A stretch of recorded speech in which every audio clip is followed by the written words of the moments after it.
Ao estudar a Bíblia, nós vamos entender que a Bíblia é o livro mais científico do mundo, revelando Deus, o Criador do Universo.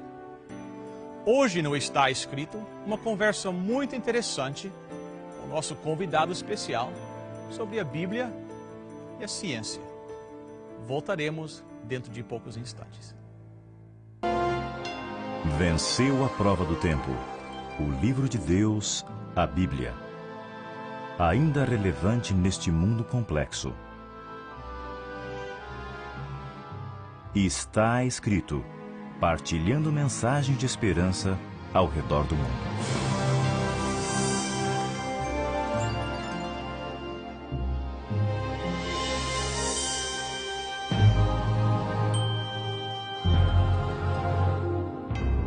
Bem, gostaria de dar as boas-vindas ao Dr. Montenegro.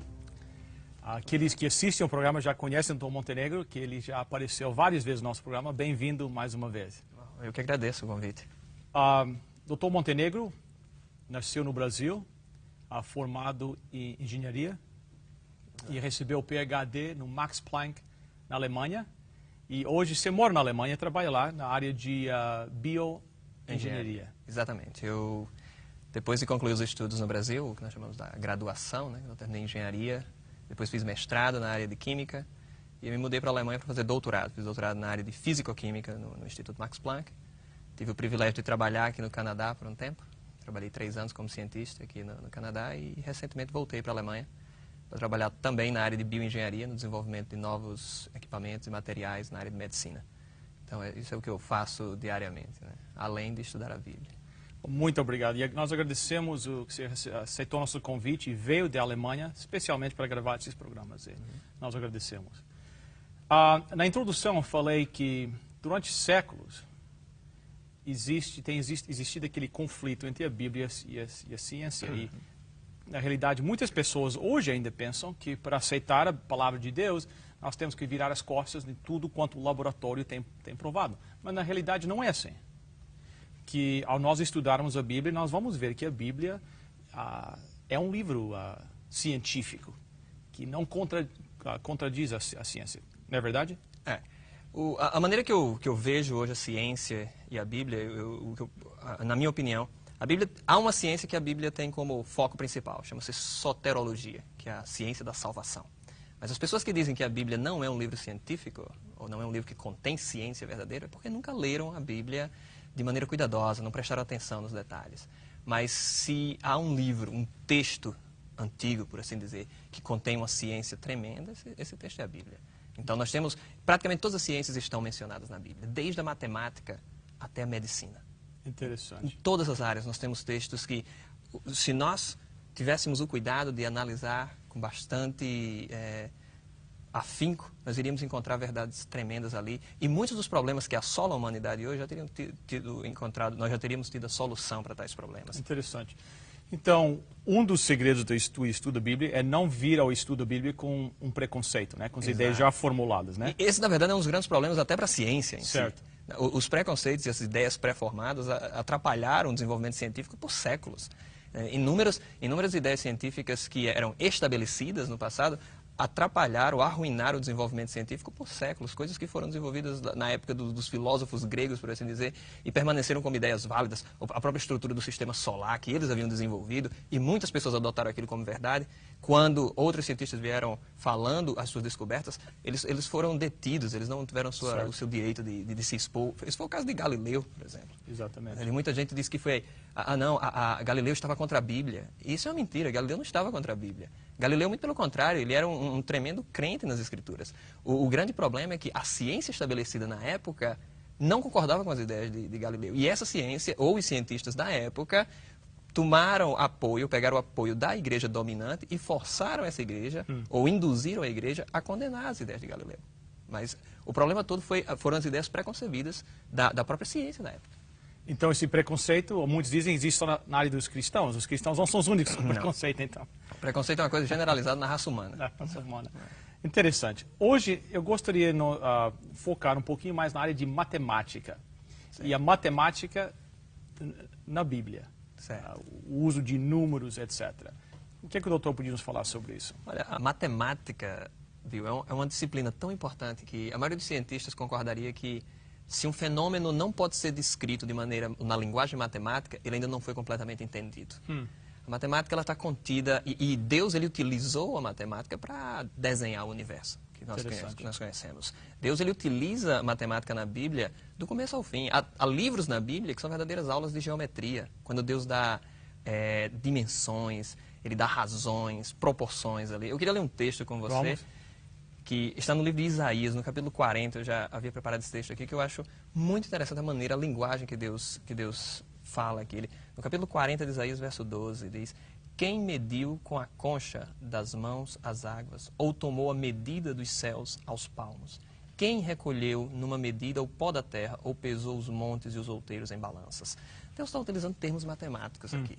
E a Bíblia inteira, Deus faz jogos com matemática. Ele até nos desafia. Existe um texto de Apocalipse em que Deus ele nos convida a fazer um cálculo. No livro de Isaías, no Apocalipse, desculpe, no capítulo 13, ele diz, quem tiver entendimento, calcule o número da besta, diz até assim, né, o 666, o 666. Então, Deus ele trata do começo ao fim. Então, há dois números na Bíblia que são muito utilizados. O primeiro seria o número 7, que é um número famosíssimo da Bíblia, e o segundo seria o número 10. Ambos os números, Deus ele joga com esses números. E você sabe como todo bom professor, ele atiça a nossa curiosidade. Ele faz com que a gente pense a respeito disso. Então, tanto o número 7 quanto o número 10 contidos na Bíblia são números que estão relacionados com algo completo, com perfeição. Então, nós temos, no caso do número 7, o ciclo semanal, né? A cada 7 dias um ciclo se fecha, um novo começa. E nós temos lá em Gênesis e em Êxodo, onde em ambos os livros são mencionados textos como: e em 6 dias terminou Deus os céus e a terra, e no 7º dia descansou. Né? Então nós temos ali esse texto.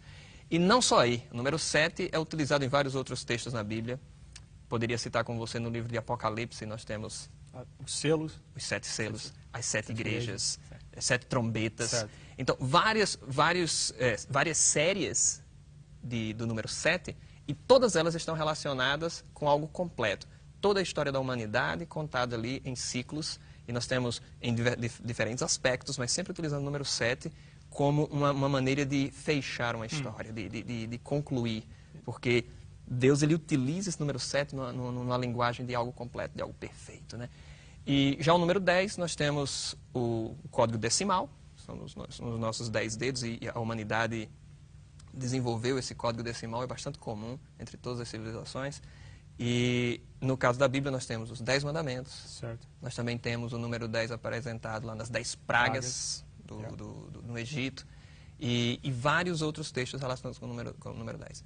Também, na Bíblia, Deus pega os dois números, o 7 e o 10, e combina-os. Nós temos combinações por meio de soma, de multiplicação. Se nós pegarmos, por exemplo, e multiplicarmos o número 7 pelo número 10, nós temos o tão famoso número 70. Que eu acho que qualquer leitor da Bíblia, qualquer pessoa que já tenha lido a Bíblia, conhece textos relacionados ao número 70, né? As 70 semanas da profecia de Daniel. Certo? Tem vários outros textos bíblicos relacionados com o número 70. E uma outra multiplicação que ocorre depois é no caso quando Pedro, por exemplo, chega para Jesus e diz: Senhor, quantas vezes devo perdoar o meu irmão? Até 7. Que naquela época, os teólogos, os estudiosos bíblicos, eles dizem que na época era comum perdoar até 3 vezes. 3 vezes, tá certo. E Pedro vem, se achando um tremendo de um crente, né? De um cristão, ele diz: eu estou querendo perdoar 7. O dobro e deu mais um, né? Então eu sou o número completo. É um número completo. E aí Jesus surpreende. Jesus é tremendo porque ele surpreende sempre a raça humana. Ele diz: não, Pedro, você tem que fazer uma outra multiplicação. Agora você multiplique 7 vezes 70. E aí nós temos um outro número muito famoso na Bíblia, o 490. Nós temos os 490 anos lá na profecia de Daniel que foram dados separados da profecia, né? Para o povo judeu. Israel. Exatamente. E aí você pega também o número 7, você pode somar com o número 10. Nós temos o número 17, que também aparece em vários textos bíblicos. Para você ter uma ideia, o dilúvio começou no 17º dia. Jesus, ele ressuscita no 17º dia também. Então, e a arca termina de vaguear pela terra, né, de navegar pela terra sem direção, também no 17º dia. Então, o número 17 também estava relacionado com julgamento, com salvação, com libertação, com Deus dando um escape para a raça humana. Então, há vários números da Bíblia que Deus brinca com esses números, e eu poderia citar muitos outros. O número 3, que também é muito comum na Bíblia. O número 2300. Certo. E o 666. E o número 12. Deus, ele utiliza esses números, costumeiramente. E apesar de várias pessoas falarem que eu não gosto de matemática, mas elas têm que utilizar matemática. Matemática é algo que está presente na nossa estrutura, no nosso meio. Nós precisamos de matemática para entender esse universo. O interessante, desculpa interromper, é que existe essa consistência desse número. Sempre aplicado, por exemplo, o 17, se for sempre aplicado da mesma forma, que para mim quer dizer que o autor desse livro tinha que ser... Qual seria a probabilidade de ter esse número repetir sempre com o mesmo tema tantas vezes, sem ter alguém que está liderando, coordenando isso, né? Isso é uma prova de que há uma mente superior por trás disso tudo, né? Tem que haver. Não, Deus, a maneira como ele utiliza a matemática dentro da Bíblia, há vários estudiosos, há livros escritos sobre isso, matemática dentro da Bíblia. E isso, o que eu estou comentando aqui, não é aquela matemática que algumas pessoas falam por aí, que se você pegar as letras em hebraico e converter em números, você vai encontrar certos códigos e coisas. Não é esse código. Porque tem essa ideia por aí que tem esse código, que Deus tem umas mensagens secretas na Bíblia, etc., através de código. Não é isso que nós estamos falando. Não, é pura matemática. A matemática que a raça humana entende. A matemática que nós podemos, ao analisar a natureza, aprender. Certo? Porque a matemática é uma ferramenta para entendermos o universo ao nosso redor. Mas eu não quero me deter só nesses números, porque se eu falo somente nesses números, as pessoas podem pensar que será que a matemática da Bíblia é só esse joguinho com números? Só essa aritmética? Mas não, existem outros textos muito interessantes utilizando matemática. Eu queria ler com vocês um texto interessante. Nós vamos lá no livro de 1 Reis. 1 Reis tem um texto interessante sobre matemática que tem atiçado a curiosidade de muita gente. No capítulo 7 de 1 Reis, o versículo 23. Tem algo muito interessante nesse verso 23, que diz assim, o capítulo 7, verso 23, diz: fez o mar de fundição redondo de 10 côvados, de uma borda a outra, 5 de altura e 30 de circunferência. Esse texto é muito interessante porque Salomão havia construído o templo de Deus, o tão famoso templo que Salomão ergueu. E nesse templo, na entrada, no átrio, ou no pátio do templo, havia uma bacia, onde aquela bacia continha água, era utilizada pelos sacerdotes no processo de sacrifícios e tal. E aqui ele dá as dimensões, como eu falei, Deus ele utiliza geometria e tal. E ele usa um termo interessante aqui, ele diz o comprimento e diz também o diâmetro. Certo. Dá um diâmetro de 10 e um comprimento de 30. Acontece que um círculo perfeito, e aqui ele diz aqui que era redondo, ou seja, era algo circular, existe uma relação entre a circunferência de um círculo e o seu diâmetro. Ao dividirmos a circunferência pelo diâmetro, nós encontramos uma constante. Esse valor se aplica a qualquer círculo. Esse número é uma constante, ele vai sempre aparecer. É o tão famoso número π, certo? Que seria o 3,14, exatamente. Assim, quando é um número que infinitamente há competições de pessoas que decoram mais números, né? Quem consegue decorar mais? Há pessoas que decoraram 1000 frações. Tá certo? É assim, 1000 números dessa fração, ou 2000 números, é uma coisa incrível. Mas o interessante é que há vários textos antigos que traziam referências sobre esse número. Textos babilônicos, textos egípcios, chineses. E todos eles tinham uma aproximação muito boa do 3,14. Só que esse texto bíblico mostra algo diferente. Ele diz que tinha a circunferência de 30 e o diâmetro de 10. E se você divide 30 por 10, dá 3. Certo. Não dá 3,14.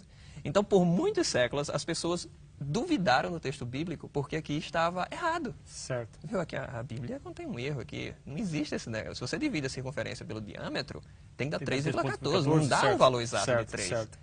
Então, algumas pessoas chegaram a dizer, não, isso daqui só são números arredondados, ele não entrou nas dimensões. Mas a Bíblia é uma coisa incrível, sabe? Deus ele é um matemático, ele não cometeria um erro tão simples desse. Teve um rabino chamado Neemias, que ao reler esse texto, ao tentar descobrir o que Deus, o que estava acontecendo aqui. 3 versículos depois, ele encontrou a solução para o problema. Se você for no versículo 26, diz assim, a espessura dele era de 4 dedos e a borda era de 1 copo. Como flor de lírio, ele levava 2.000 batos. Então nós temos aqui as medidas que eram utilizadas na época, mas o interessante é que ele percebeu que aquela bacia tinha uma certa espessura na parede. E agora ele adiciona o valor dessa espessura ao diâmetro. Okay. Então ele percebeu que, na verdade, estava havendo uma dimensão era tirada da parte externa do círculo e a outra da parte interna. Certo. Ao adicionar e ao dividir novamente, ele conseguiu o valor 3,14. Então, eu acho lindo isso, eu acho muito bonito de Deus colocar esses textos bíblicos. Deus, ele é aquele professor que quer que a gente aprenda. E a gente só aprende estudando. Certo? A gente só aprende pesquisando, indo atrás, tentando descobrir. Mas não é só isso. Não é só isso. Tem muito mais dentro da Bíblia sobre matemática. E, como eu disse no início, Deus ele nos desafia. Ele diz, olha, vocês têm que... E uma das coisas que eu descobri, que na verdade lendo artigos de outros cientistas cristãos e pessoas que estudaram a Bíblia com bastante afinco, existe um certo parâmetro, não diria parâmetro, mas uma certa expressão matemática que é o que nós chamamos de uma exponencial. No livro de Gênesis, eu acho que não existe nenhum texto antigo que tenha uma descrição tão exata e tão bonita de um decaimento exponencial. Certo? Algo que, em vez de cair linearmente, ele cai como exponencial. E esse número, essa coisa é relativamente moderna, decaimento exponencial, o desenvolvimento da matemática nessa área exponencial é algo relativamente moderno. E o interessante é que se nós investigarmos os primeiros capítulos da Bíblia, quando vem falando da longevidade dos patriarcas, os primeiros Adão e Sete, e todos, Enoque e Noé, aquelas pessoas viviam 900 anos, 950 anos. Certo. Até um outro assunto que nós poderíamos discutir, mas o impressionante desse texto é que, logo após o dilúvio, a Bíblia começa a relatar uma queda na idade ou no período de vida, quantos anos essas pessoas podiam viver. E essa queda, por exemplo, o Noé viveu 900 e tantos anos, o seu filho já viveu 600, o neto de Noé já viveu 400. E esse decaimento, os matemáticos, ao tomarem esses números e plotarem, ou escreverem um gráfico, desenharem um gráfico, a partir desses números, eles viram a curva de decaimento exponencial perfeita. Os números se relacionando entre si de maneira perfeita, que eles ficaram assim, ou Moisés, porque foi Moisés que escreveu o livro de Gênesis, ou Moisés descreve números que são realmente precisos, são verdadeiros, ou ele foi o maior matemático da época para poder forjar tais números. E algo que está sendo descoberto agora. Exatamente, algo que nós começamos a... E esses mesmos dados que se enquadram muito bem nesse decaimento exponencial, eles, ao estudarmos nos dias de hoje, quedas exponenciais, eles são muito comparáveis. Então, essa aproximação, essa comparação entre esses dados mostra que, olha, ou Moisés escreveu algo que realmente ocorreu, e nós temos agora de descobrir como é que pessoas poderiam viver 950 anos naquela época, e por que razões essa queda houve, e a Bíblia dá razões para isso. Certo. Por que ocorreu essa queda na idade das pessoas, e também o limite em que essa idade chegou. Eu lembro que participando de uma conferência sobre bioengenharia, eu estava na Itália e no início da conferência um dos professores foi convidado à frente e lhe foi feita a pergunta: com todo o desenvolvimento científico que nós temos hoje, quantos anos a raça humana poderá viver? Com todo o desenvolvimento da medicina. E aquele cientista disse: olha, o limite teórico para a humanidade é de 120 anos. Depois de muito desenvolvimento científico, foi finalmente estabelecido esse número. E eu quase que levantava minha mão e dizia, olha, não precisava muito dinheiro com pesquisa como isso, não. A Bíblia, no capítulo 6 de Gênesis, fala, e os dias do homem serão 120 anos. Então, Deus, ele fala, ele usa matemática, ele joga matemática na Bíblia, ele joga matemática em cima da gente. E se nós utilizássemos a Bíblia para ensinar matemática para as pessoas, talvez as pessoas tivessem mais curiosidade ainda de aprender mais e mais da Bíblia. Muito interessante, doutor Revelino. Será que existe algo que sem a matemática não daria para entender na Bíblia? Eu creio que uma das coisas que sem matemática fica muito complicado de se entender é a própria natureza de Deus.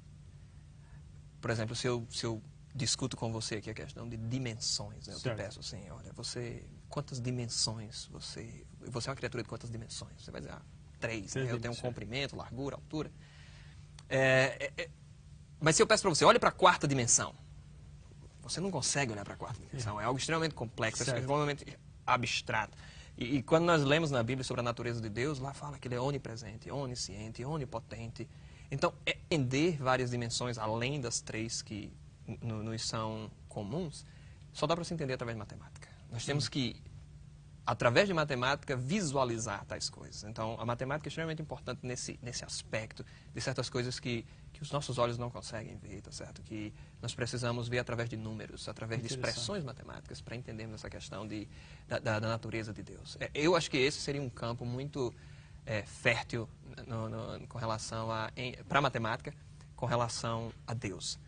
Para nós, seres humanos, entendermos realmente a natureza de Deus, nós deveríamos estudar bastante a matemática. Assim como há certas coisas na própria ciência que nós precisamos estudar bastante matemática para poder entender. Lógico. Certas coisas no espaço bastante distante, coisas sobre estrelas que estão extremamente distantes do nosso planeta, essas coisas nós devemos visualizar através de matemática mesmo. Certo. E vários outros aspectos da própria ciência. E eu acho que não seria diferente com relação à teologia, com relação ao estudo da natureza de Deus.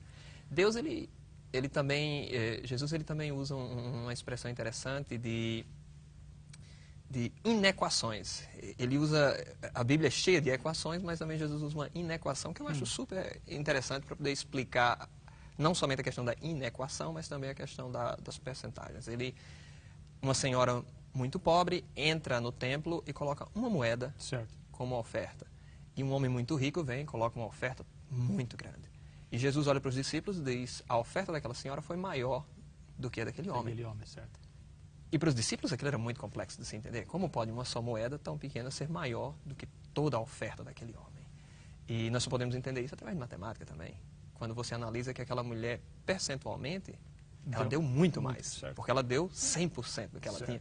O que aquele homem deu foi uma fração mínima daquilo que ele possuía. Então, nesse momento, você entende que o que ela deu foi maior que aquilo que o homem deu. E eu acho que nós poderíamos ler um outro texto. O tempo está acabando.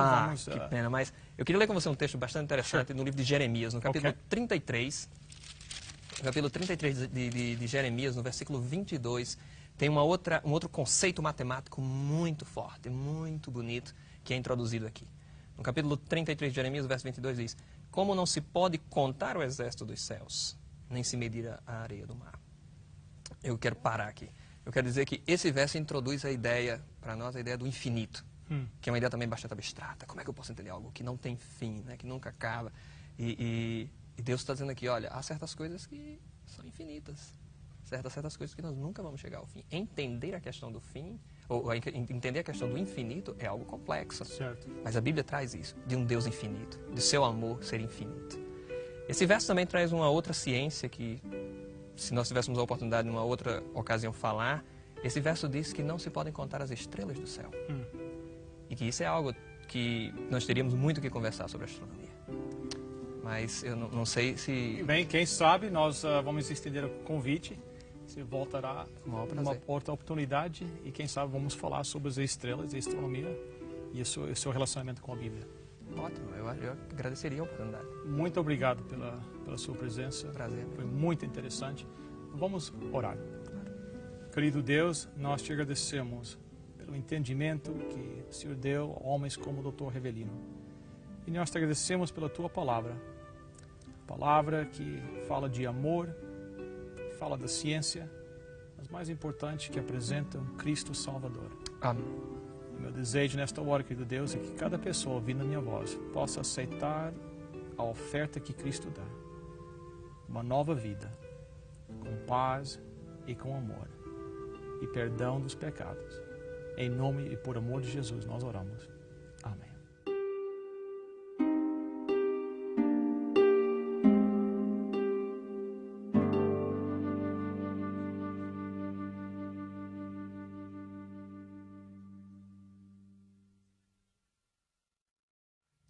Bem, eu gostaria, em primeiro lugar, agradecer ao Dr. Montenegro pela sua presença. O Senhor sempre nos traz umas ideias novas e uma nova maneira de encarar a Bíblia. Será que tem um pensamento para encerrar o nosso programa hoje?